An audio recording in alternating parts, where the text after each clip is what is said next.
Hi and welcome to lesson 2 of chapter 2, functions and mappings. So this is section 2.2 starting on page 27 of the book. Okay, so function and mappings, right, just a couple of definitions. Mapping.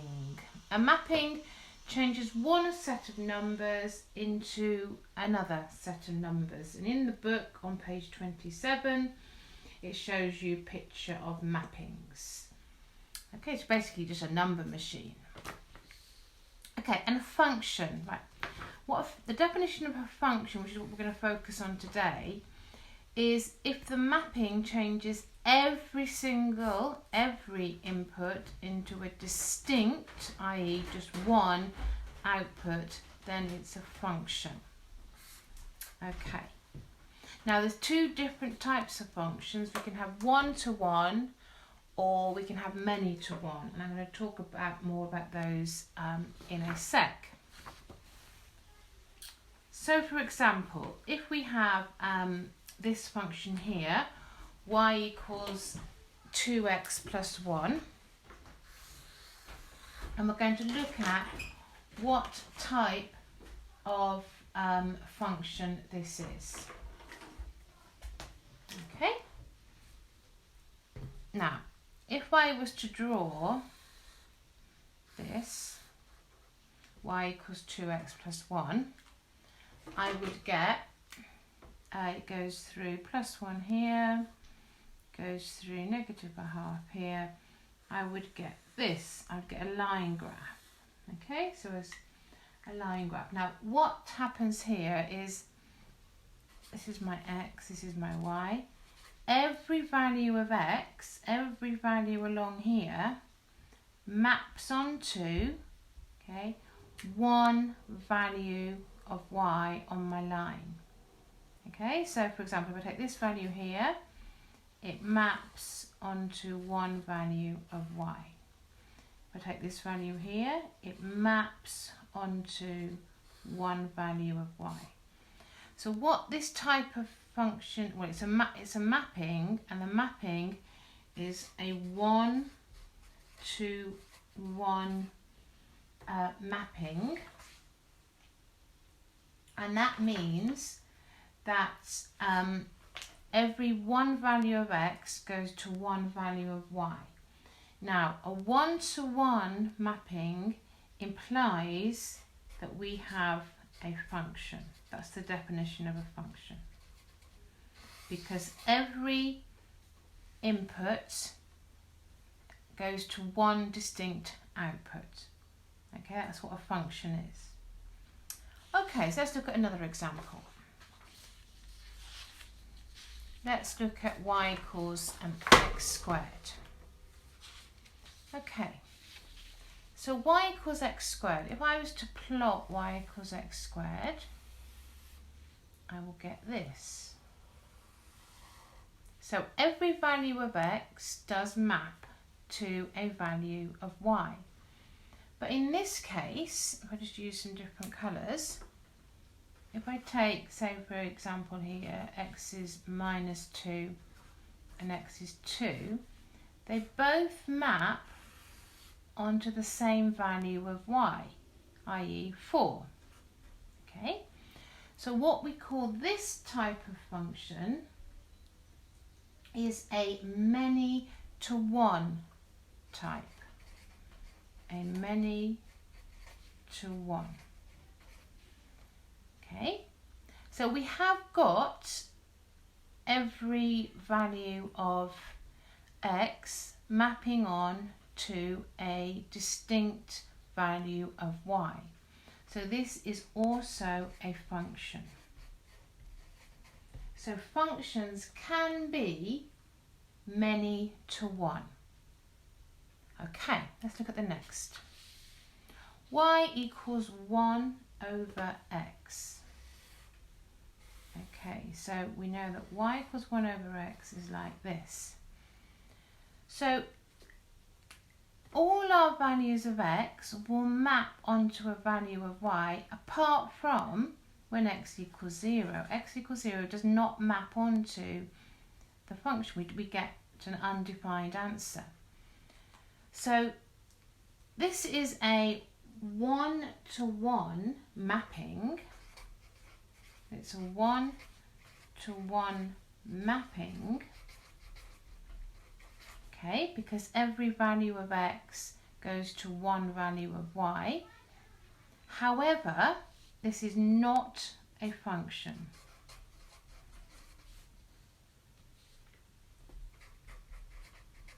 Because x equals 0 does not map onto a function for y. Okay? Now, if we were to restrict the domain, i.e. say that x could not equal 0, then we would have a function. Okay? So if x equals 0 was not in the domain, then this would be a function. Okay, and the next one we're going to look at is y equals root x. So what does that look like? Well, we know y equals x squared is like this, and this is the inverse function. So it's going to be like this.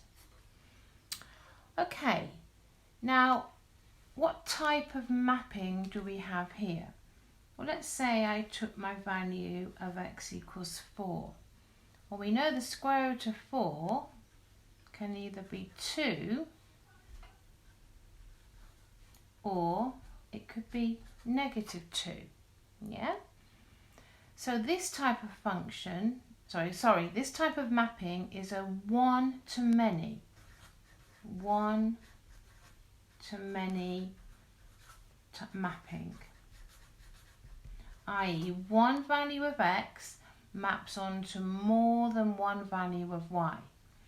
Now, if we look at our definition of what a function is, let's go back to here. If the mapping changes every input into a distinct output, then it is a function.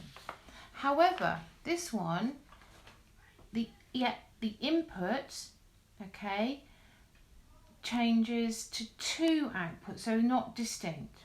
So this is not a function.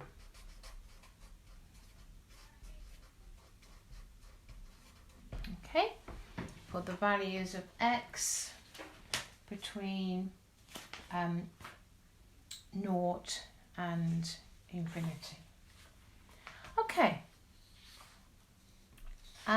let's look at doing a question now. So I want you to turn to page 31 of your book and look at question 2, please. So you're looking at this here. I want you to have a go at doing that yourself. So for each question, state whether the mapping is one-to-one, many-to-one, or one-to-many. And then say whether you think the mapping represents a function or not. So you've got 3 types of mappings: one-to-one, many-to-one, or one-to-many. Okay. Right, so pause the video and I'm going to go through the answers after you've had a chance to do that. Okay, so let's look at this first one. Now this first one, every value of x maps onto one value of y. So this, we would call this a one-to-one mapping. So it's a one-to-one mapping.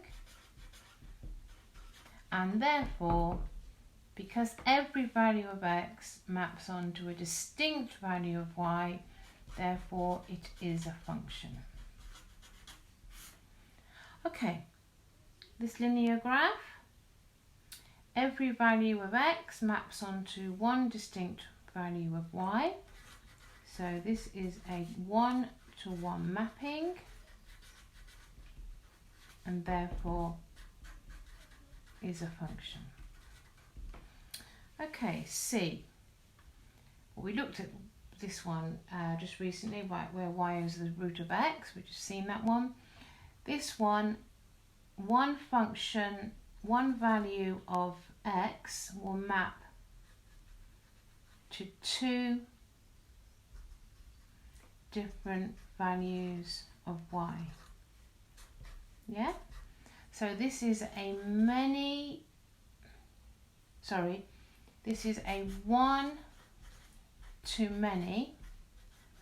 mapping, because one value of x will map to two or more values of y, and therefore this is not a function. Okay, the next three. D. Okay, D is a many to one. So this is not a function. Okay, E is not defined for this value of x here.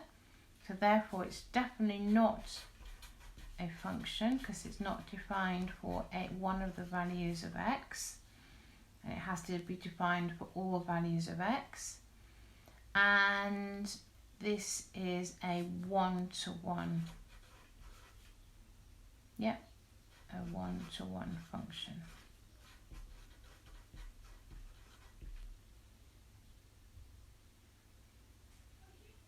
Okay, F. We would have here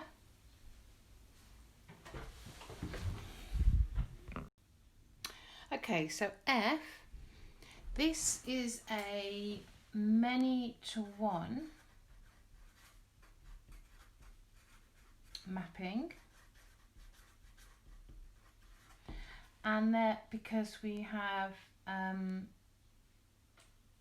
so let's say we have here this value and this value will go to the same value of y, so two values of x will go to one value of y. So it's a many to one mapping, and therefore this is a function.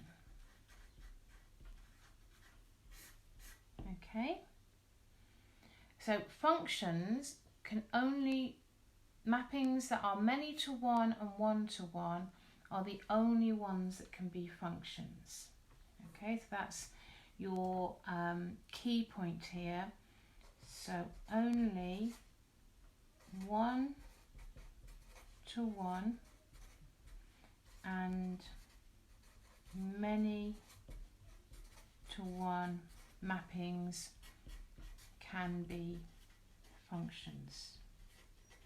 However, that you might have a one-to-one function, but a one-to-one mapping, but it might not be a function if it's not defined for all your values of x. Like we saw, for example, this question here. Yeah, this is a one-to-one mapping, but it's not a function because it's not defined when x equals 0.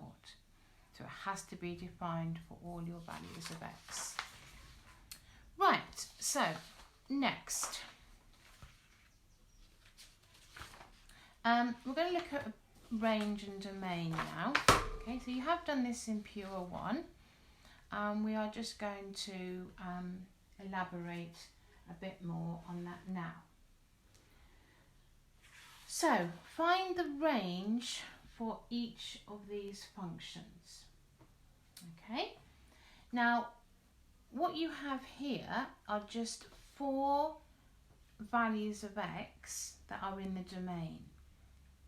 So therefore we're going to have 4 values of f of x that are in our range. And if I was to draw this as a mapping diagram, this is my domain and this is my range. So 1 will map to, well, 4 times 1 is 4, 1 will go to 7, 2 will go to, 2 times 4 is 8, 11, 3 will go to 12, 15, and 4 will go to 16, 17, 18, 19. So this is my range, and this is my domain. Okay, so the range is just 7, 11, 15, and 19. And what type of function we've got here is a one-to-one. One value of x goes to one value in f of x. Okay, next.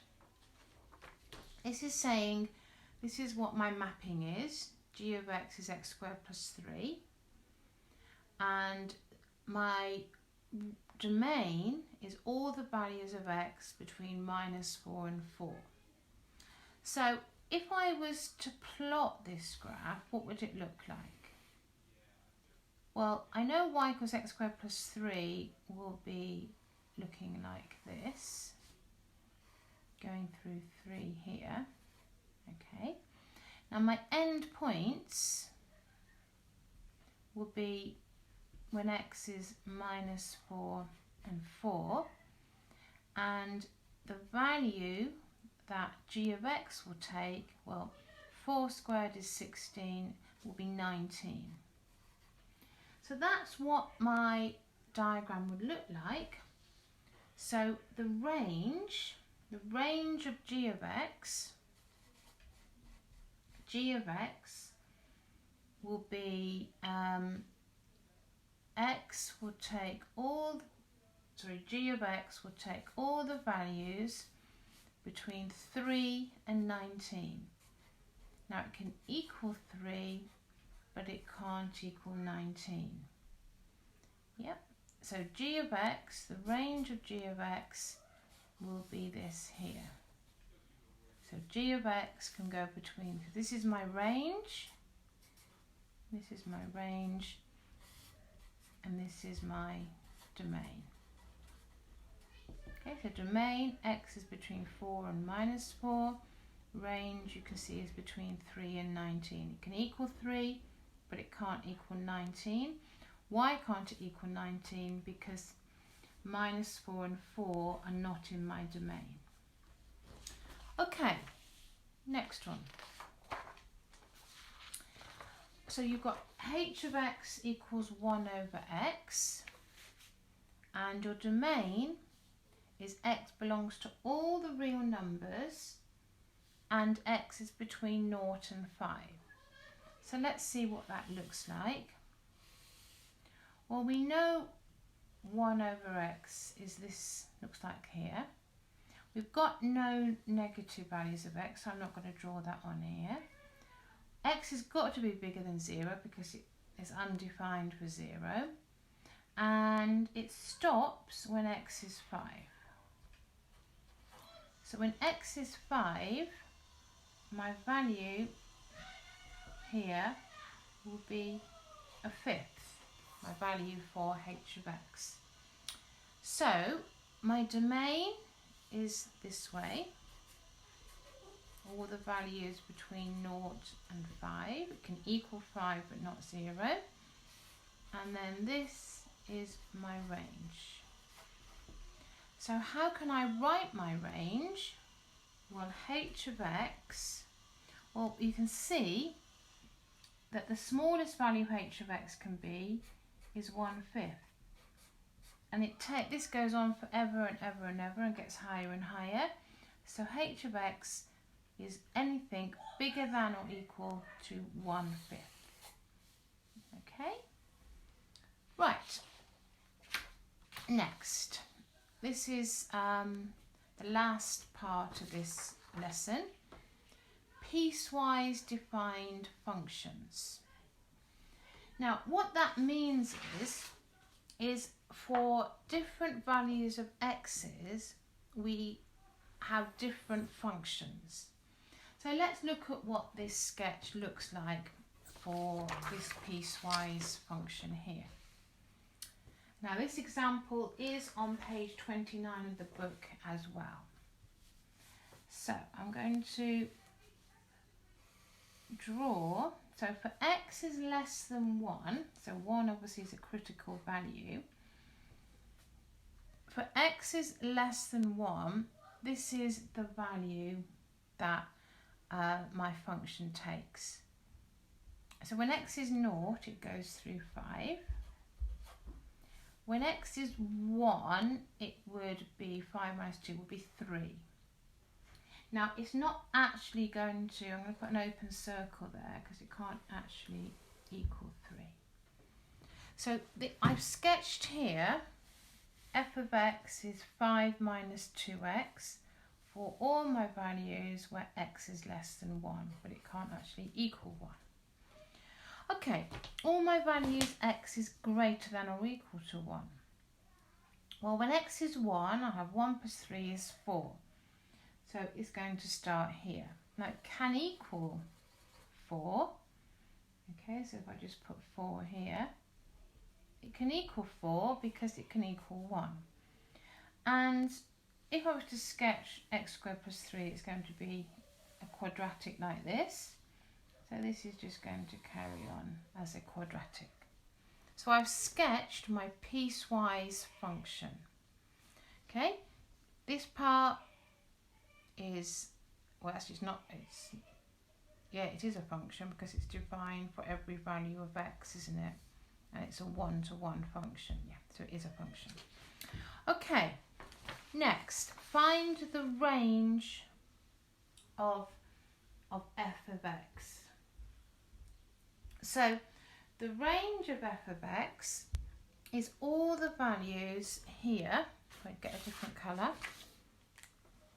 So remember, this is across here is my domain, and this bit is my range.